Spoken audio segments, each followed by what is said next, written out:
Grasse is well known for perfume nowadays, but since the Middle Ages, these people working were producing leather.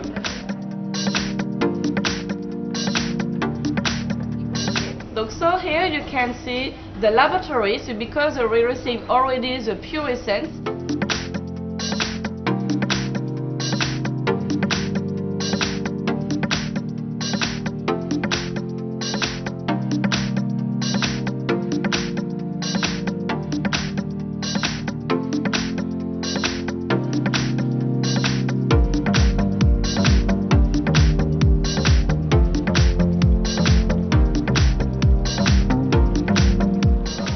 Wir sind hier in dieser alten Distilloir.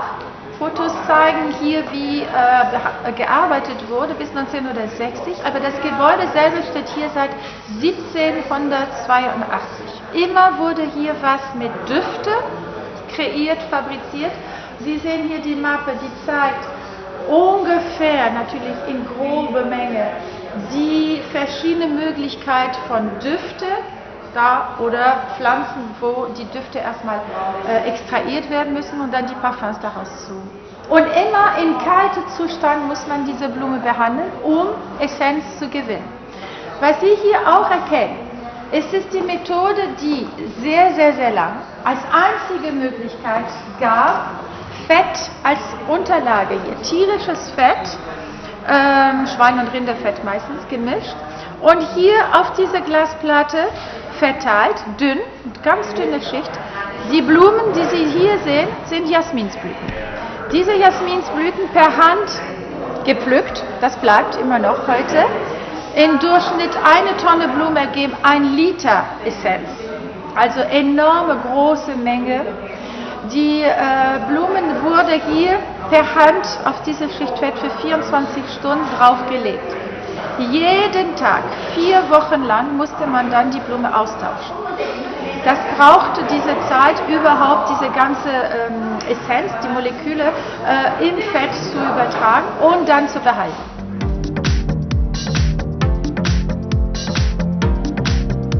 Also, was Sie hier auch miterleben können, ist eine lange Tradition der Parfümerie insgesamt. Hier in der Gegend haben Sie seit dem 17., 16. Jahrhundert schon einen Anfang dieser Tradition. Das wurde über Verarbeitung von Leder hier angefangen, also die Gerbereien waren die Hauptaktivität.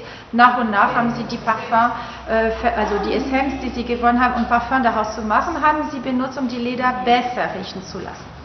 Diese Parfümerie hat sich weiterentwickelt durch Catherine de Medici, das ist eine Prinzessin aus Florenz oder Firenze, hat einen französischen König geheiratet und hat diese Mode parfümierte Lederhandschuhe, die ihre persönliche Parfümeur René Le Florentin für sie gemacht hat, kreiert hatte. Und dann nach und nach haben alle adelige Hofkreisen, Männer wie Frauen, parfümierte Lederhandschuhe getragen. Die dachten, nicht nur modisch elegant zu sein, aber das ist ein Schutz gegen Epidemien und Krankheitsverbreitung. Eine zweite Haut und dann Düfte wäre eine natürliche Barriere, Duftbarriere, und dann verhindern, dass Krankheit an sich herantritt. Dann hat sich das weiter getrennt, also diese Gantier-Parfumeur offiziell ernannt im 17. Jahrhundert hier in Grasse, und dann die Parfumeur langsam haben sich etabliert und nicht mehr mit Leder verbunden, sondern nur Parfum, und Industrialisierung hat angefangen 20. Jahrhundert so richtig. The perfumers of Grasse stayed in the old time for centuries, but at the end of the 19th century they improved the technique of distillation, for example, and so they needed more space. So that's why in 1890 the most big factories were built outside the city, outside the wall, in order to have better production, and they are also next to the fields of jasmine and roses.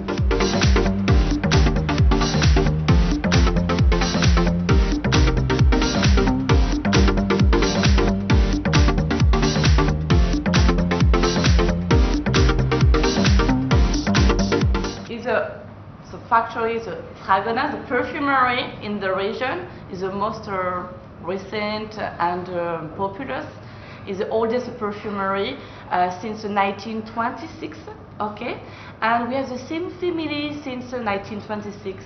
Okay, and this one is Grasse is the capital, the world capital of perfume. Okay, so here you can see on this map, you can see the raw materials from all over the world.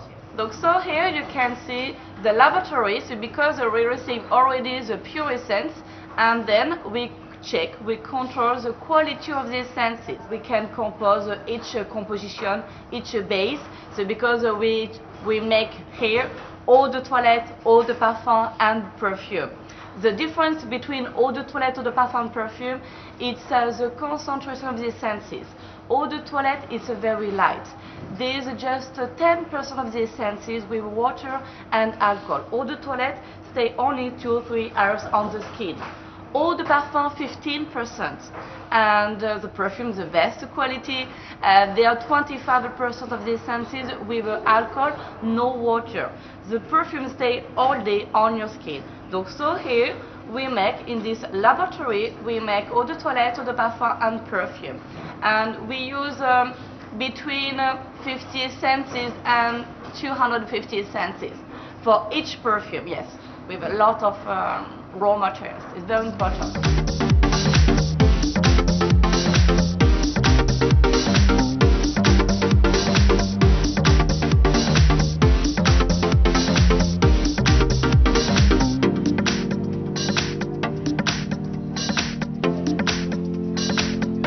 Because each perfume are created by famous noses. A nose is a talent. It's very difficult to become a nose. Because there are just in the world, there are just 3 schools in the world, 2 in Paris and 1 in Grasse. Okay, and there are 10 years of school, of training to become 10 years of school.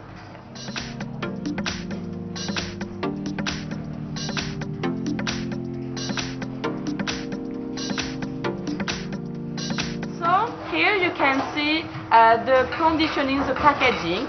There are just 2 machines, semi-automatic. It's very manual. Look, you can see there are different ladies, and 15% you work here, and just 2 machines, semi-automatic. The first machine refill up the bottle with eau de toilette, eau de parfum, and perfume. Now here is for just a small size. And here you can see the refill. It's a big bottle. Very important because you can open each spray and you can refill by yourself the bottle with this refill. 600 ml, the factory sizes, the big bottle, 600 ml. All is done by hand. It's a traditional method of fragrance.